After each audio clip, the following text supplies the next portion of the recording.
மற்றொரு அண்மைச் செய்தி.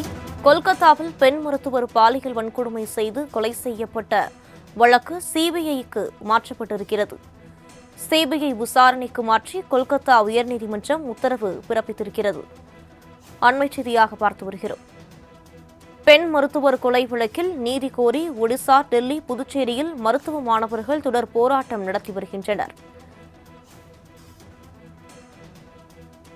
இது தொடர்பான கூடுதல் விவரங்களை வழங்குவதற்காக நமது சிறப்பு செய்தியாளர் ஜீவபாரதி இணைப்பில் இருக்கிறார். வணக்கம் ஜீவபாரதி, விவரங்கள். வனிதா, மேற்கு வங்க மாநிலத்தில் இருக்கக்கூடிய கொல்கத்தா மருத்துவமனையில் ஆர்ஜிகர் அப்படிங்கிற மருத்துவமனையில ஒரு பயிற்சி மருத்துவ மாணவி வன்கொடுமை செய்யப்பட்டு கொடூரமான முறையில் கொலை செய்யப்பட்டிருந்தார். நாடு முழுவதும் இந்த விஷயமானது மிகப்பெரிய ஒரு அதிர்வலைகளை ஏற்படுத்தியது. நாடு முழுவதும் இருக்கக்கூடிய மருத்துவர்கள் இந்த குற்றத்தில் ஈடுபட்டிருந்த குற்றவாளியை உடனடியாக கைது செய்ய வேண்டும் அப்படின்ட்டு தொடர்ச்சியான போராட்டங்களை நடத்திட்டு வந்தாங்க. அதே வேளையில ஒரே ஒரு குற்றவாளி மட்டும் கைது செய்யப்பட்டிருக்கிறார். குற்றம் சாட்டப்பட்ட நபர் மட்டும் கைது செய்யப்பட்டிருக்கிறார்.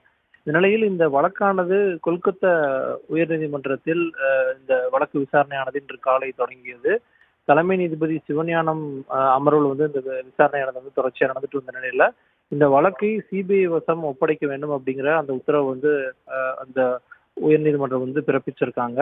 இதுல குறிப்பிட்டு என்ன பார்க்கணும்னா, வரக்கூடிய ஞாயிற்றுக்கிழமை வரைக்கும் எங்களுக்கான அந்த ஒரு நேரம் இருக்கு. அதாவது அதற்குள்ள நாங்க குற்றவாளியை கைது செய்யல அப்படின்னா சிபிஐக்கு மாற்றலாம் அப்படின்ட்டு மேற்கு வங்க முதலமைச்சர் மம்தா பானர்ஜி அவர்கள் முன்பு குறிப்பிட்டிருந்தாங்க. இந்த நிலையில இன்றைய தினம் கொல்கத்தா உயர்நீதிமன்றம் இந்த வழக்கை சிபிஐ வசம் ஒப்படைச்சிருக்காங்க. இந்த மருத்துவமனையினுடைய அந்த மருத்துவக் கல்லூரியினுடைய முதல்வர் நேற்றைய தினம் பணியிடை மாற்றம் செய்யப்பட்டிருந்தாரு.